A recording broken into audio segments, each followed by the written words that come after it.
আজকের ভিডিওতে আমি আলোচনা করব মাইকেল মধুসূদন দত্তের লেখা বিভীষণের প্রতি ইন্দ্রজিৎ কাব্যাংশের বিষয় সংক্ষেপ। তার আগে তোমরা যদি আমার চ্যানেলে নতুন হয়ে থাকো তাহলে অবশ্যই চ্যানেলটি সাবস্ক্রাইব করবে এবং ভিডিওটি ভালো লাগলে লাইক করতে ভুলবে না। চলো মূল আলোচনায় আসা যাক। দ্বাররক্ষীর ভূমিকায় বিভীষণকে দাঁড়িয়ে থাকতে দেখে ইন্দ্রজিৎ বুঝতে পারলেন কার সাহায্যে লক্ষণ নিঘুম বেলা যজ্ঞাগারে প্রবেশ করেছেন। নিজের ক্ষুল্লতাতকে এভাবে শত্রুর ভূমিকায় দেখে ইন্দ্রজিৎ বিষণ্ণ কণ্ঠে বলেন যে রাবণের সহোদর ও নিকষার পুত্র বিভীষণের পক্ষে চিরশত্রু লক্ষণকে নিজের গৃহে প্রবেশের পথ দেখানো তার উচিত হয়নি। তিনি পিতৃব্যকে অর্থাৎ বিভীষণকে পথ ছেড়ে দিতে অনুরোধ করলেন, কারণ তিনি চান অস্ত্র এনে লক্ষণকে বধ করতে। বিভীষণ ইন্দ্রজিতের এই অনুরোধ প্রত্যাখ্যান করে জানালেন যে তিনি রাঘবের দাস, প্রভুর বিরুদ্ধতা করা তার পক্ষে সম্ভব নয়।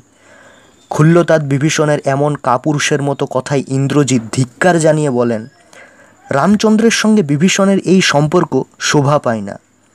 তিনি উপমা দিয়ে বলেন, মহাদেবের ললাটে শোভিত চাঁদ কখনো ধুলায় লুণ্ঠিত হয় না, স্বচ্ছ সরোবর ছেড়ে রাজহাঁস কখনো পঙ্কিল জলে বিচরণ করে না, পশুরাজ সিংহ কখনো শৃগালের সঙ্গে বন্ধুত্ব পাতায় না। তিনি এও জানান যে অস্ত্রহীন যোদ্ধাকে সংগ্রামে আহ্বান করা বীরের ধর্ম নয়।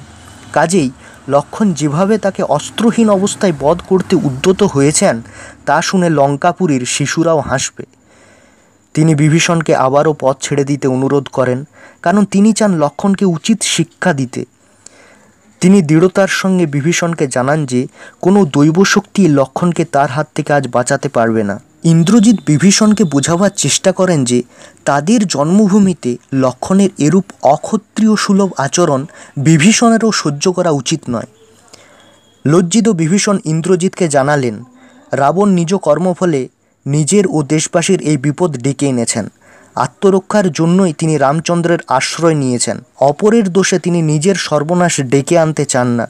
বিভীষণের এই কথা শুনে রোষে জ্বলে ওঠেন ইন্দ্রজিৎ।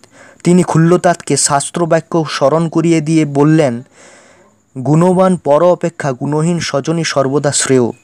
বিভীষণ বিজ্ঞতম হয়েও কথা ভুলে গেছেন, কারণ নীচ ও অধম রামের সঙ্গে থেকে তিনি নিজেও নীচতার শিক্ষা লাভ করেছেন।